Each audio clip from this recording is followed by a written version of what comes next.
गोबर की खाद कैसे तैयार करें। नमस्कार दोस्तों, आप सभी लोगों का आपके अपने यूट्यूब चैनल ऑर्गेनिक फार्मिंग पे हार्दिक स्वागत करते हैं। तो आज अपन जानेंगे गोबर की जैविक खाद कैसे बनाएं।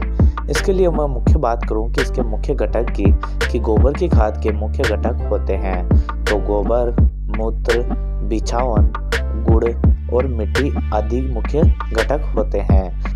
तो बात करूं मैं खेतों में रासायनिक खादों के इस्तेमाल से फसल और मिट्टी की उर्वर क्षमता पर काफ़ी गलत असर पड़ता है। इसके साथ साथ ही अगर मैं बात करूं, किसान अगर जैविक खाद का इस्तेमाल करते हैं तो उससे मिट्टी की उर्वर क्षमता बढ़ती है और उसमें फसल की पैदावार भी अच्छी होती है।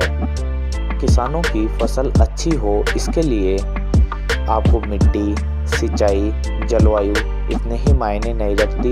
इसके साथ ही जितना फसल के लिए इस्तेमाल किया जाने वाला खाद, उर्वरक आदि भी उत्तरदायी होता है। सामान्यतः किसान रासायनिक उर्वरकों का इस्तेमाल धड़ाके से कर रहा है, लेकिन रासायनिक उर्वरकों के कुछ हानिकारक प्रभाव भी होते हैं। ऐसे में जैविक कृषि के ऊपर काफ़ी फोकस दिया जा रहा है, यह जोर डाला जाता है।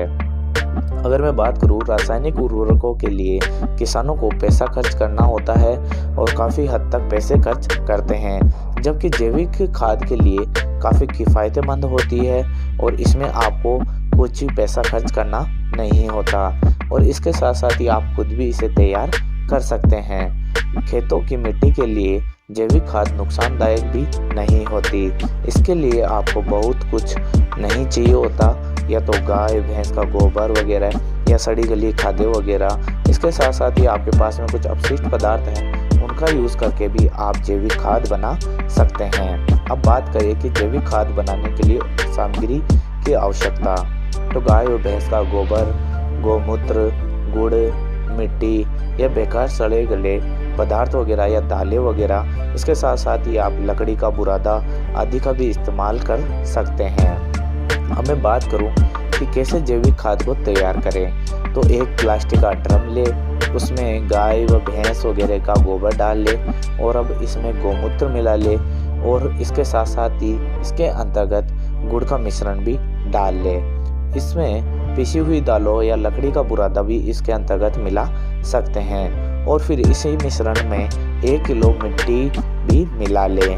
जैविक खाद बनाने के लिए सामग्री का सही मात्रा में मिश्रण करना बहुत ज़रूरी होता है। अब मैं बात करूँ इसके मिश्रण की, तो खाद बनाने के लिए 10 किलो गोबर के लिए 10 लीटर गोमूत्र, 1 किलो चोकर, 1 किलो गुड़ आदि का मिश्रण बनाकर तैयार कर ले।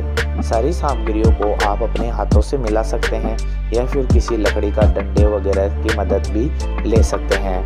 मिश्रण ठीक से बन जाए तो फिर इसमें 1 से 2 लीटर पानी और ऐड कर ले।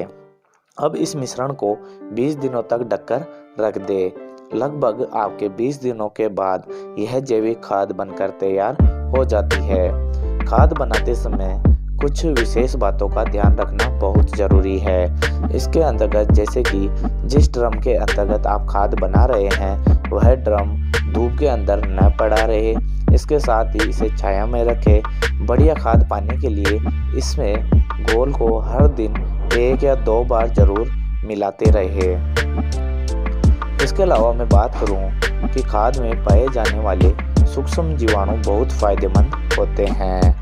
इस तरह तैयार खाद में सूक्ष्म जीवाणु भरपूर मात्रा में पाए जाते हैं, जो कि खेतों की मिट्टी की सेहत के लिए बहुत फायदेमंद होते हैं।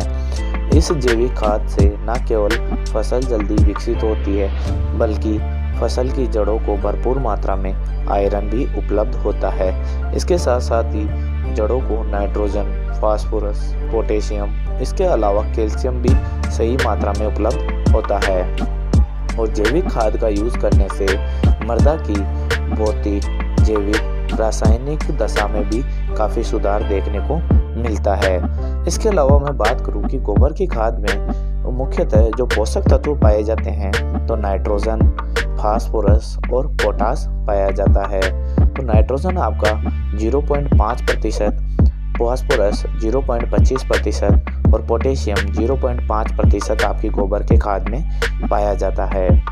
इसके अलावा मैं बात करूं कि गोबर की खाद अनेकों विधियों द्वारा तैयार की जा सकती है, जैसे कि वर्तमान में प्रचलित है हिप विधि। तो इसे क्या करते हैं, अपन धरातल पर सीधे ही अपन खाद को इकट्ठा करके तैयार करते हैं कि यह काफ़ी दोषपूर्ण विधि होती है। इसके अंतर्गत नाइट्रोजन का काफ़ी नुकसान हो जाता है। इसके अलावा आपकी नेक्स्ट विधि आती है संशोधित गड्ढा विधि। इसके अंतर्गत अगर अपने पास में एक पशु है तो उसके लिए अपन 1 मीटर गहरा गड्ढा करेंगे और 2 मीटर चौड़ा और 3 मीटर लंबा गड्ढा करके इसके अंतर्गत अपन खाद तैयार कर सकते हैं। और इस विधि के अंतर्गत अगर खाद तैयार करने के लिए 5 से 6 माह का समय लग जाता है। इसके अलावा अगर मैं बात करूं ट्रेंच मेथड की, तो ये भी काफ़ी प्रसिद्ध मेथड है जो कि आपके CN आचार्य द्वारा विकसित की गई है।